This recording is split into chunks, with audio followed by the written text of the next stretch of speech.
Creepy night says, Luke, please explain the phrasal verbs ask for, ask after, ask around, and ask in.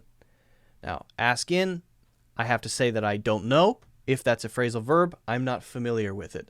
There are things I don't know. It's possible that that is one used somewhere. I just can't think of any meaning. Nothing appears in my brain when I look at that. However, ask for, ask after, and ask around are phrasal verbs, okay? Now, ask after is pretty uncommon.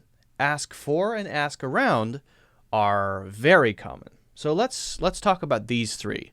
Let's talk about ask for, ask after, and ask around. And I want to focus on ask for and ask around because they are the most common. So what does ask for mean?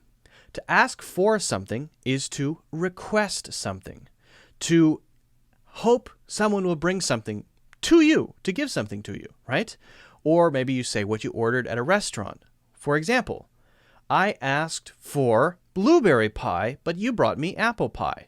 To correct the waiter or waitress, excuse me, I asked for blueberry and this is apple.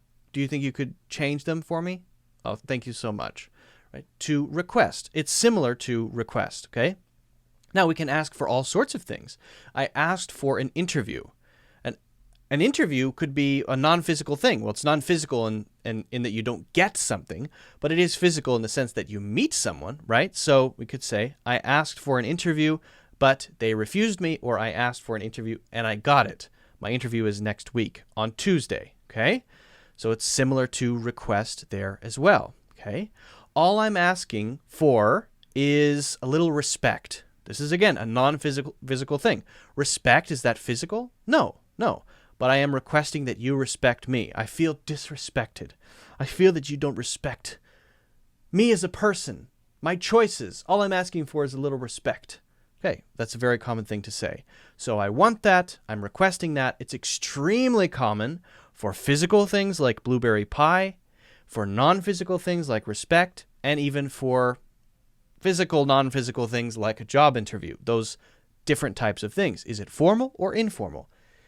Neither. It's used all over the place, and it's so common that I can't say it's either formal or informal. So you can use it in all sorts of situations. Now, what about ask around? Ask around means I'm going to try to find some information for you, but I'm not really sure exactly what my plan for doing that is yet, okay? So if someone says, hey, I lost my job last week, I'm really looking for some kind of opportunities. I don't know. I don't know what to do. I got to pay my rent next month. I really need some work. Well, I have some connections. Let me ask around and I'll see if I can find any possible opportunities for you. Now, what does that mean? Well, maybe I know people who know about opportunities. Maybe I work in an industry, in the same industry as you, perhaps. Maybe we work in the same field. But when I tell you I'm going to ask around, I'm not telling you who I'm going to ask.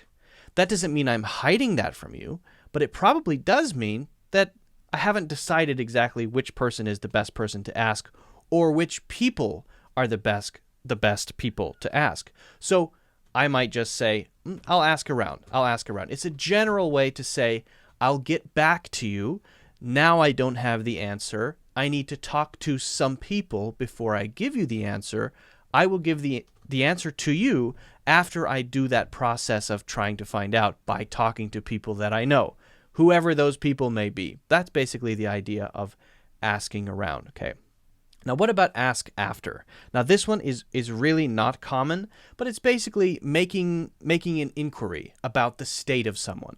If you ask after someone's relative, or if you ask after, I asked after her grandmother to see how she was, that's a very uncommon way to inquire or try to get information about the state of someone, often related to their health, okay? As I mentioned before, it's not very common, and ask in, I've never heard that one before. Maybe it has a meaning I'm not familiar with, but I don't know that one, okay? So hopefully that answers your question. Again, ask for and ask around, extremely common, very common. I use them all the time, and so can you. They're neither formal nor informal. So use them.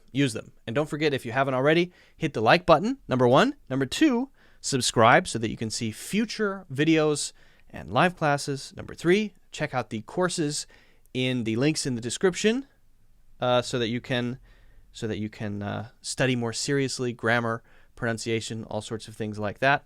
Number 4, if you want, you can join the WhatsApp group. The WhatsApp group is a pretty fun place where you can practice talking about things, discussing. It's a pretty free and informal group, English group. All right.